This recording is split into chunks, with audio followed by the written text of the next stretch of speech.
right, welcome to the BSing with Sean K podcast. I have Jan A.G. joining me here today from the Belgian Grindcore band, Agathocles. Definitely excited to have them on, one of my favorite bands. They've been around since 1985, and they've toured all over. They've played festivals such as Obscene Extreme Fest in the Czech Republic. And if you don't know what that is, that's like a festival, an annual festival for like extreme metal bands or grindcore bands to play, kind of like Maryland Death Fest in the U.S., I guess. And they've been known to release an unusually large amount of 7-inch EPs over the years. The band's often referred to their style as mincecore, and have influenced other bands of a similar nature, such as Rot, SMG, Archagathos, and Unholy Grave, who've also used this term. Jan's here to tell us about his band, and thanks for coming on. Cheers. You're welcome. For people unfamiliar with your style, how would you describe like the style of grindcore you play called mincecore and its sound? Mincecore is just the same as grindcore, like it was in the 80s. This means minimalistic, politically and socially aware, and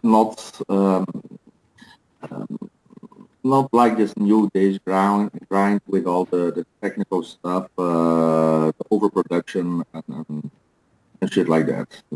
Mincecore is old school grinds, like it was in the 80s, that's all. And how did you first become exposed to this style of music, and what was its initial appeal to you? Well, the bands that had an impact to make this kind of music, well, I must go back in the early 80s. There were bands like Neos from Canada, Lerm from Holland, Cyanamid from USA. Also bands like Boom and the Legion of Doom from USA as well. Well, the rawness appealed to us, and lyrically bands like Gras, for example, had an impact on us because they did more than just writing lyrics. They also were activists in many ways. So it's kind of a mixture between an extreme kind of punk metal and lyrics about activism, but also doing things. And so I mean, it's interesting because a lot of people now just like associate grindcore with metal, but it also it really had more of its origins in kind of like the punk scene, like in the. For sure, grindcore is punk. Grindcore evolved from the punk movement, and not from the metal movement. And what can you say about like your early experiences playing shows? Was it difficult to find gigs and people interested in your sound, or? No one was interested when we started. We had problems with punks, and we had problems with metal people. There were many times that we had to run away because of angry punks or angry metal people. They were just narrow-minded, but it was fun. But later, the music, music, if you can call it music, became more accepted with bands like Napalm Death and all. But the beginning was really interesting. Yes. And so what do you what can you say about like the raw production and like everything, like, and like the whole D.I.Y. spirit? Like what do you like the most about that and everything? So the most what I like about this is that you keep everything in your own hands. You know, by recording stuff yourself in your basement or in your attic or wherever. Well, it's your own, let's call it a child, the recordings you make, and you don't give it to anyone else, to a producer or to a manager. So that was really appealing. And for sure, when money-wise, back in the 80s, it was a lot cheaper to record yourself because studios were so expensive. And nowadays, everyone has a computer with a program on and can record everything themselves. But in the 80s was totally different. We recorded on analog for track recorders, also 2-track recorders. Very interesting and creative, of course. So what's like the latest news with Agathocles, and what are some of the upcoming releases and shows you have planned?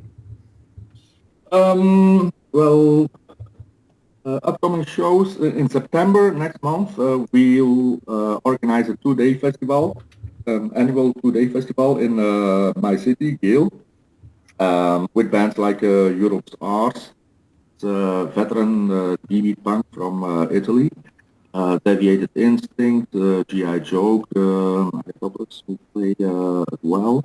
Well, 30 bands in one weekend. We will also go to Switzerland, France, and Czech Republic in autumn. And well, we've just recorded about I think 29 new songs, but I still have to write lyrics for them and record vocals and make it. Those are our plans at the moment. So do you think Agathocles will ever play the U.S. at some point, like Maryland Death Fest or anything like that? Or I don't know, maybe.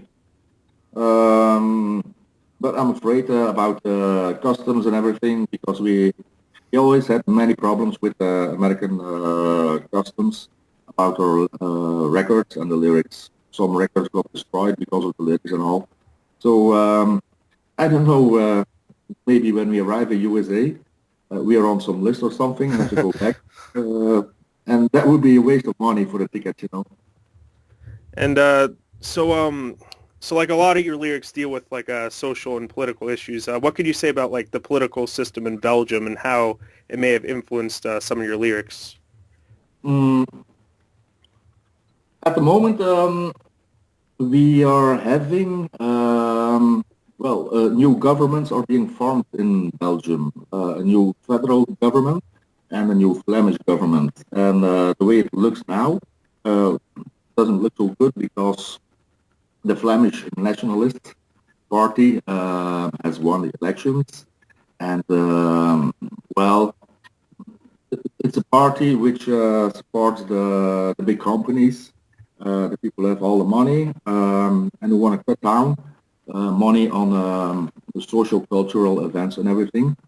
But all by all, living in Belgium is really great. We have one of the best social security systems. Um, it's a nice little city, no mountains, so it's very good because I don't have a car, I have a bike, so it's very nice. All by all, Belgium is very good, but we have to keep it good. And with the new governments coming on, we have 9 governments in Belgium, really 9. I'm a little bit worried about what it's heading to. And I think in one of your lyrics you said that like your beliefs go more towards like socio anarchy or something like that. Yeah, like so. Well, about anarchism, I really don't believe in anarchism. Anarchism can be a phase, but for sure, it can't be an end. I am more for a society, a system which is carried by all people and which does good for all people, and not only one part of the people who live in the country. So, well, call me a communist or something, but not in a way like it was in Russia. So what have been some of your favorite experiences playing shows over the years, and what were some of your favorite places to play? Let me think.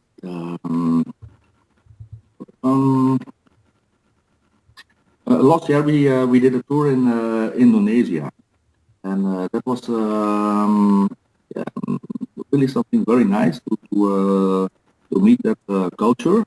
We played 2 islands, Java and Bali. It was a great experience. The tour in Japan as well, also a different culture. I like to meet and learn from other cultures. And well, one of the the greatest experiences was the long tour we did in South America, playing in Peru, Chile, Argentina, and Brazil. Especially Peru was really excellent. And we also did a tour in Mexico, which was also very insightful to be there. And of course, the early gigs in ex-communist countries here in Europe, like East Germany, Poland, Czech Republic. And so I remember reading in an interview that you got the name Agathocles from a book you read about a Greek king, Greek leader with the same name. What can you say about this, and what drew you to this historical figure in the first place? Yes. How do you say it in USA? Agathocles or Agathocles? The pronunciation.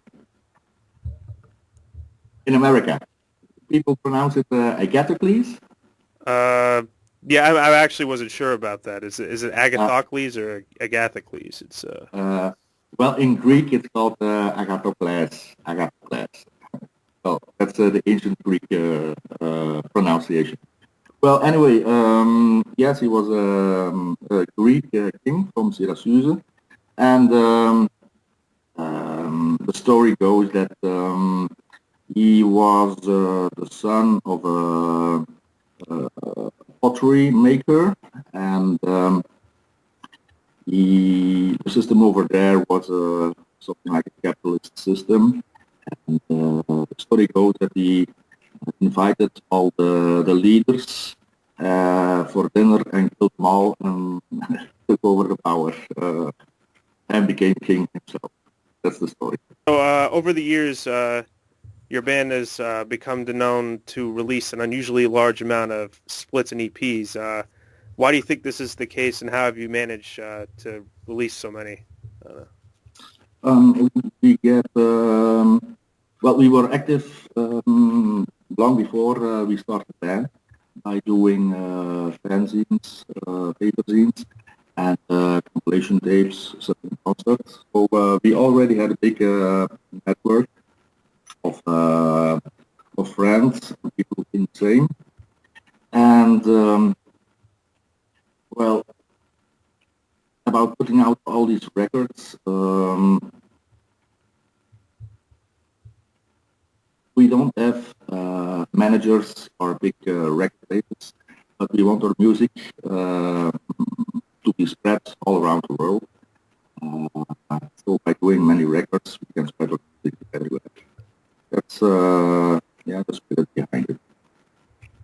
And so what's your overall opinion of like the mainstream music industry, and like what is I mean, obviously not a good one, but like what's your overall like beef with it and everything, like? By mainstream you mean people who earn money with the music? Yeah. Well, I have my doubts about it, because we are being on a market where you sell something, and when it doesn't sell anymore, you have to change it. You know, you have to make the product that people want, and I don't see Agathocles as a product. I don't want to make a living of it, because all people in the band, we work, most of us in social movements, and well, we have the liberty to do what we want. People like it or people hate it, we just do it. And same goes for releasing so many records. We don't have any exclusivity contracts. And besides, I don't think people should earn money by making art. I feel it's something strange. And governments shouldn't give a lot of money for culture. They should use it for other things. And so what can you say about like the songwriting process, and how long does it usually take to work up new songs and get them down once they're written? Well, it depends. Some songs take a long time. But some songs are in my head when I'm biking or sitting in a bus or train. I come home and write them down. And sometimes we just come together in a rehearsal place and we record a record, just like that. Take up songs, record it, and then later do the vocals. And out of all the recordings you've done over the years, is there any releases in particular that you look back on as your favorites? Not really, because all the records are like my kids, and you cannot choose between kids, you know. Some are quite annoying, but you still love them. And so throughout the band's history, you've been the band's only constant member. Has it been hard to find people that share your attitude and passion for, grindcore? Or... No, not really. I started as the youngest in the band. I think I was 12 years old, and now I'm the oldest. But no, it's not really difficult to find people to make band work. Many members left because of family reasons, because of work and everything. But I'm not looking for musicians. I'm looking for people to have drinks with, to have laughs with, and to make some noise. And so what can you say about like some of like the homophobic and sexist bands that are coming into the scene? I know you've had some lyrics against like those kind of bands. Yes, I think well, there is a difference between black humor and sexism and homophobia. And those bands who really support homophobia and sexism, they can fuck off, because these are values that don't fit in my mind, my life, and they don't fit in society for me. So it's pretty upsetting to see young kids wearing t-shirts of sexist bands or homophobic bands. So yes, we made some songs about that.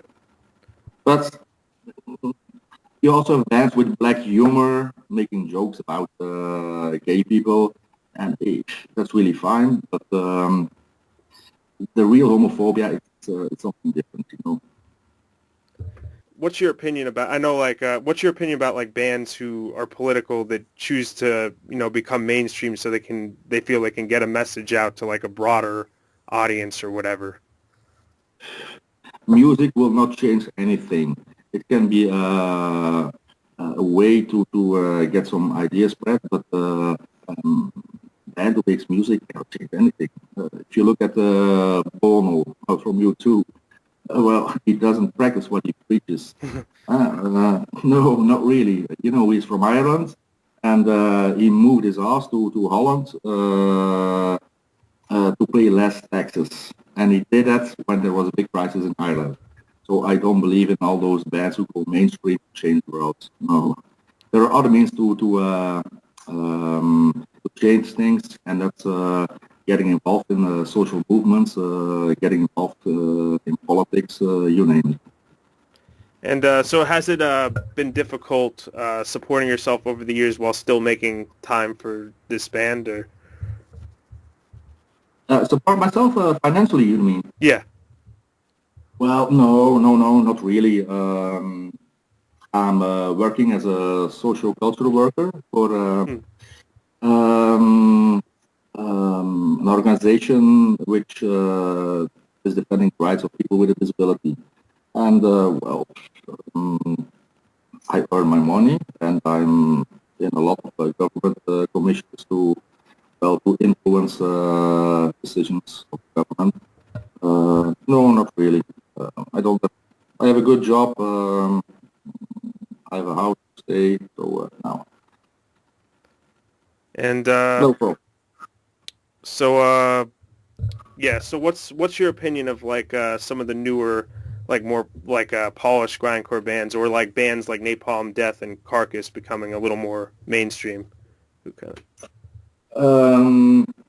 Well, it's their choice. Napalm Death, very nice people.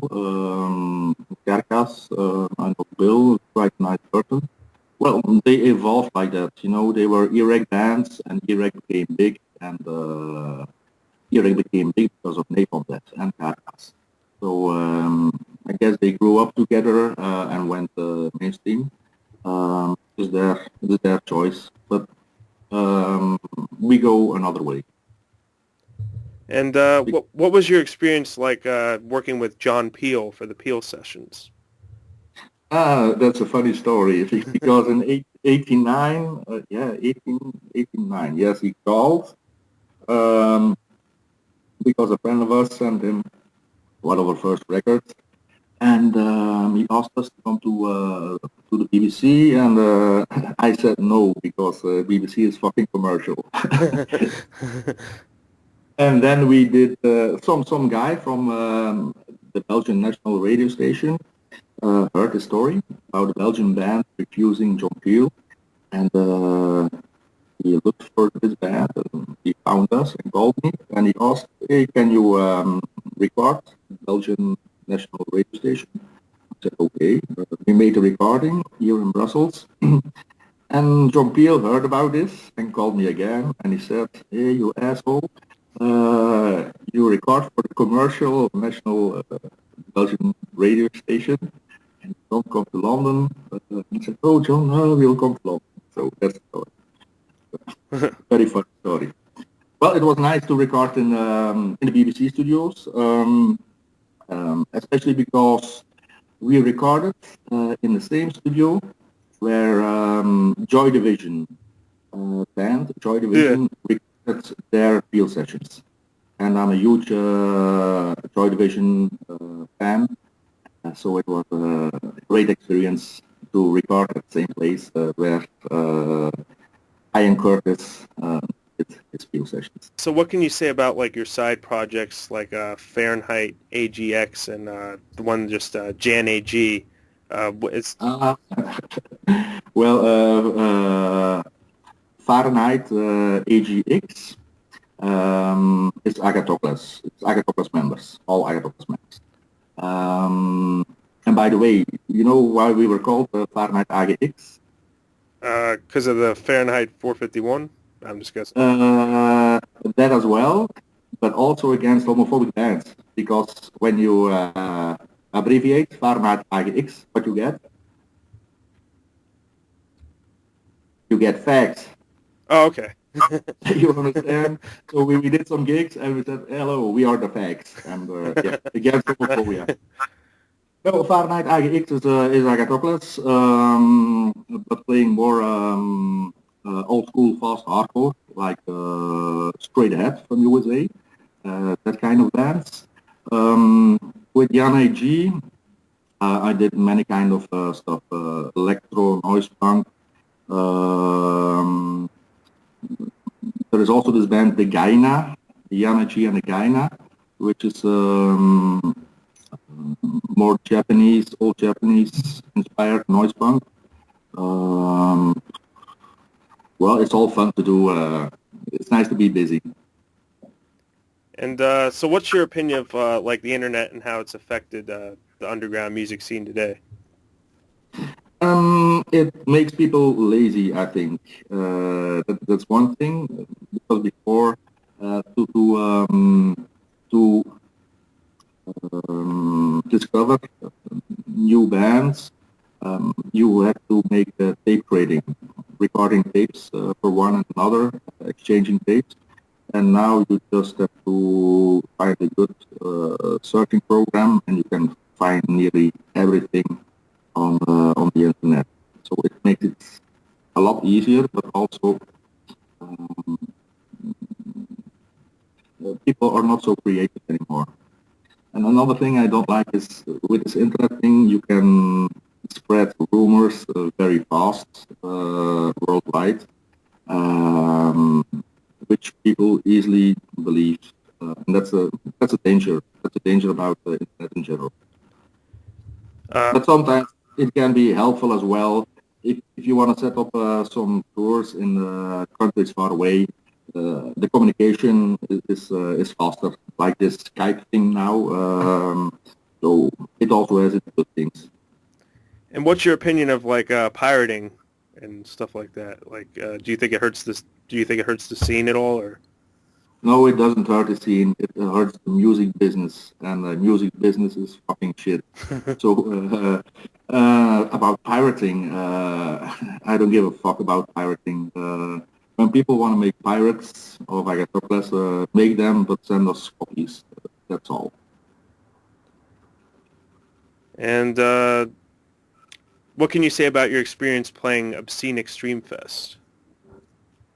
Many nice experiences. Long before Obscene Extreme, we made an open air festival in Belgium, the people of Agathocles, and it was called More Noise Fest. And we did it end 80s until 98 or something. And Kirby, the organizer of Obscene Extreme, got inspired by this festival, so we started to make it in Czech Republic. And we played there the first, altogether we played 4 times Obscene Extreme. And the first time Obscene Extreme, I still remember, the stage was the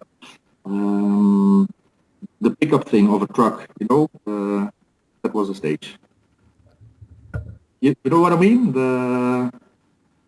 What do you mean? The pickup thing of a truck. The pickup? You mean back of a pickup truck? Yes, that was the stage. Yes. Okay. And now the stage is much bigger and all is more bigger at Obscene Extreme. And so I know you said that you were a big fan of Joy Division, so that's obviously different from Grindcore. But aside from Grindcore and other more extreme music, is there any styles of music you enjoy, and are there any styles you would consider playing in the future? Consider playing in the future. Well, other kinds of music that I like, I'm really into old 80s acid house, mostly from Detroit and Chicago, I think. This 85, 86 acid house. Acid house, this kind of music with psychedelic beats and blips. Bands like Future, DJ Pierre. Just check them out, or maybe I can do some links. I also like a lot of new wave, old wave, Pseudo Moon. Crash Course in Science, No More, The Normal, Joy Division, what else? Belgian New Beats, it's also dance music from end 80s, I like that too.